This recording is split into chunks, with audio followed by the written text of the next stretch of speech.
유독 몇 개 병원에서 다초점 렌즈로 수술을 하고 나서 그냥 기대하셨던 것만큼 결과가 나오지가 않고 다초점 렌즈의 불편한 단점들이 적응이 안 돼서 결국에는 이제 뭐 렌즈를 빼고 싶다 단초점으로 바꾸러 오시는 분들이 대부분이죠. 결국 백내장 재수술 받으러 오는 병원들은 몇 가지 특징들이 있어요.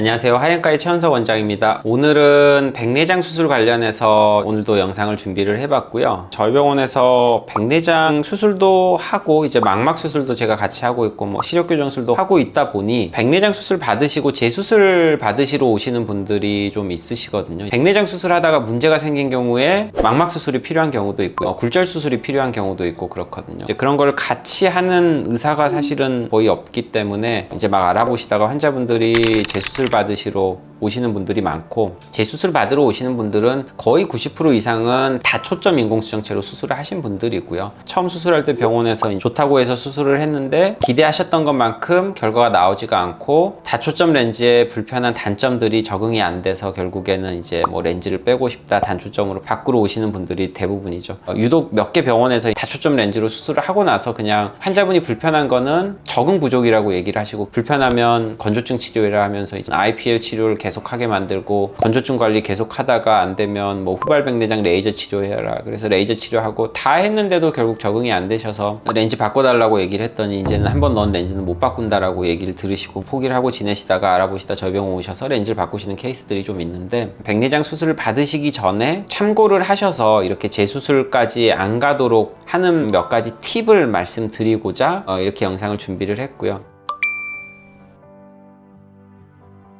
결국 백내장 재수술 받으러 오는 병원들은 몇 가지 특징들이 있어요. 인터넷이나 뭐 유튜브나 이런 데 영상을 통해서는 되게 설명을 잘 해주세요. 정확한 정보도 있고, 뭐 이런 경우는 수술 받으면 안 된다, 저런 경우는 수술 받아야 된다, 수술은 과잉해서 절대로 받으면 안 되고 꼭 필요한 수술만 받아야 된다. 그 병원에 수술 받고 오신 분들 얘기를 들어보면 사실 그렇지가 않거든요. 차트를 열어봐도 마찬가지고 시력이 이렇게 잘 나오는데 백내장 수술을 했다고, 이런 눈에서 다초점 렌즈를 했다고, 분명 그 병원 유튜브에 들어가서 보면 그 의사분들이 하지 말라고 하는 케이스들 다 수술을 해놓고 너가 적응이 안 되니 참어라, 적응해라, 적응 못하면 너가 예민한 거다라고 이렇게 얘기를 하는 거고요. 그래서 이제 그런 분들이 오셔서 렌즈를 많이 바꾸시는데, 기본적인 거는 사실 어디서 얘기하는 거나 다 마찬가지입니다. 우선 내 눈이 다초점 인공수정체에 적합한 눈인지를 알고 수술을 받으셔야 되고요. 이 수술을 받아서 과연 내가 얻는 득과 실이 뭔지를 따져서 수술을 하셔야 돼요. 다초점 인공수정체로 수술을 하면서 실이 없으면서 득만 가져갈 수 있는 수술이라고 생각을 하시면 너무나 이건 잘못 알고 수술을 하시는 거예요. 다초점 인공수정체 단점 얼마나 많은데요. 야간의 빛번짐, 선명도의 저하라든지 다초점 인공수정체에서는 누구나 가져갈 수밖에 없는 단점이에요. 이 단점들 다 설명을 인터넷으로는 다 해놓고 이제 막상 가면은 환자분 눈은 괜찮을 거예요,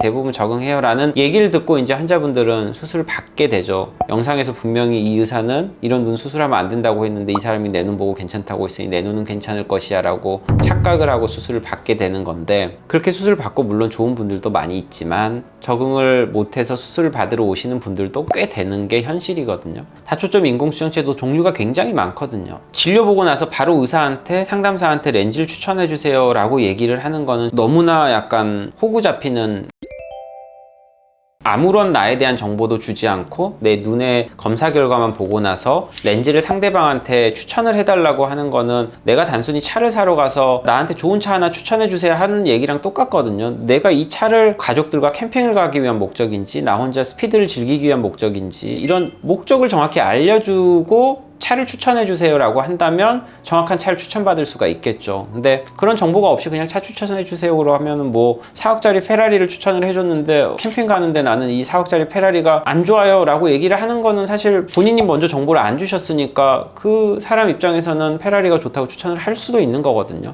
눈 수술하는 것도 마찬가지예요. 내가 어떤 직업을 가지고 있고 내가 어떤 환경에서 뭐를 주로 보고 나는 원거리에 뭐가 어떤 게 중요하고 야간에 운전은 하는지 안 하는지 이런 거를 다 서로 정보를 공유를 하고 나서 인공수정체를 선택을 하셔야지, 아무런 정보도 없이 그냥 인공수정체를 선택을 해달라고 부탁을 하시게 되면 실패하실 확률이 굉장히 높습니다. 꼭 의사분들과 상담사와 충분한 상담을 하시고 인공수정체 종류나 이런 거를 결정을 하셔야 되고, 그런 인공수정체로 종류를 결정을 하셨다면 그 인공수정체가 다른 인공수정체에 비해서 가질 수밖에 없는 장점과 단점을 잘 이해를 하시고, 이런 단점은 내가 가져가겠다라는 걸 충분히 감안을 하고 수술을 받으셔야 되는 거죠. 어떤 분들 오셔서 이제 하시는 말씀들을 들어보면, 나는 정말 이런 단점도 싫고 저런 단점도 싫은데 이런 장점만 가져가고 싶어 라고 얘기를 하시는 분들이 계시거든요. 실제로 제가 이렇게 하면 수술을 받으시면 안 돼요 라고 말씀을 드렸는데, 다른 병원에 가셔서 이렇게 하시면 됩니다 라고 들으시고 수술을 받으시고 한 달도 안 돼서 저희 병원에 오셔서 렌즈 바꿔주세요 라고 하셨던 케이스가 있었어요.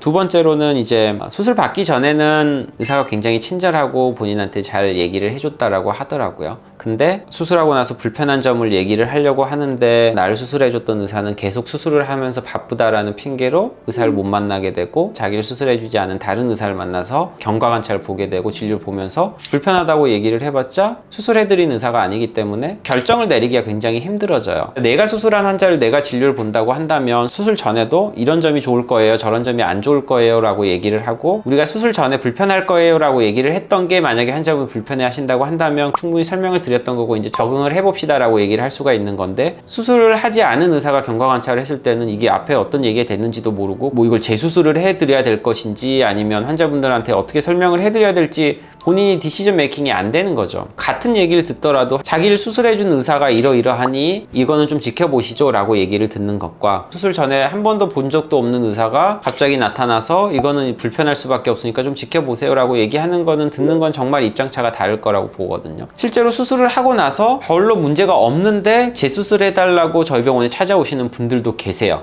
그분들이 하시는 얘기를 들어보면 다초점 인공수정체에서는 어쩔 수 없이 생길 수밖에 없는 불편함이 거를 컴플레인을 하시는 분들이에요. 그런 분들은 대부분 하는 얘기가, 이런 불편함이 있는데 수술하는 의사는 날 봐주질 않는다 라고 얘기를 많이 하죠. 제 개인적으로 생각을 했을 때는 수술을 하고 나서 최소한 이 환자분이 어느 정도 안정이 돼서 불편함이 없어질 때까지는 좀 주기적으로 보고 뭔가 불편함이 있으면 해결책을 제시를 해줘야 된다라고 생각을 하고 있는데, 그런 병원들은 특징이 의사들이 여러 분이죠. 이제 수술하는 의사가 있고 진료만 보는 의사도 따로 있죠. 물론 그 진료만 보는 의사들도 가끔 수술은 할 거예요. 사실 의사가 한 명인 병원에서 수술 받는다 그럼 무조건 경과관찰까지 다 100% 해주겠죠. 의사가 3명, 4명, 5명 이렇게 늘어날수록 수술이 많고 환자분들이 많으니까 효율성을 극대화하기 위해서 수술하는 의사는 수술을 하기 바쁘니 경과관찰을 하는 의사들이 또 따로 있거든요. 공장식 병원이라고 얘기를 하죠. 수술하는 의사는 계속 수술만 하면서 찍어내는 거고, 결과는 사실 볼 수가 없어요. 많은 환자분들을 수술을 해드리고 그 환자분들을 다 경과관찰을 한다는 것도 사실 불가능해요. 왜냐면 그 다음날 또 그만큼 수십 명의 환자들을 수술을 해야 되거든요. 물리적으로 시간이 나오지가 않아요. 병원을 고르실 때, 물론 모든 병원이 그런 건 아니지만 수술 많은 병원, 그리고 의사가 많은 병원들은 대부분 공장형 병원들이 많죠. 공장식이 뭐 무조건 나쁘지는 않아요. 그런 병원들이 비교적 수술비는 좀 더 저렴한 게 사실이죠. 한 명당 이윤을 줄이지만 대신 그 시간에 수술을 더 많이 해서 병원을 운영을 하겠다라는 이런 박리담회식으로 가는 공장형식 병원들이 있기 때문에 좀 더 저렴한 방법을 원한다라고 하신다면 한 가지 방법이기는 하겠죠. 하지만 그런 걸 좀 떠나서 생각을 해본다면 조금 더 나에게 시간을 많이 할애해주는 의사분에게 수술 전에 상담을 충분히 하고 수술을 하는 게 좋겠죠. 그래서 수술하고 나서 이제 병원 가보시면 좀 아실 거예요. 진료를 보러 들어갈 때 내 앞뒤로 가는 이런 사람들이 수술 전에 상담받으러 오시는 분들인지, 아니면 수술 받고 이제 한 달, 3개월, 6개월 차 경과관찰을 실제로 그 의사분들이 보는지 주변의 환자분들이랑 좀 얘기해 보시고, 그런 것도 도움이 될 것 같아요. 다 주변에 새로운 환자분들밖에 없고 어제 수술한 사람, 일주일 전에 수술한 사람밖에 없다 그러면은 본인도 한 달 뒤에는 그 의사를 못 만날 확률이 굉장히 높겠죠. 그런 것도 좀 따지면서 수술을 하시면 좋을 것 같아요.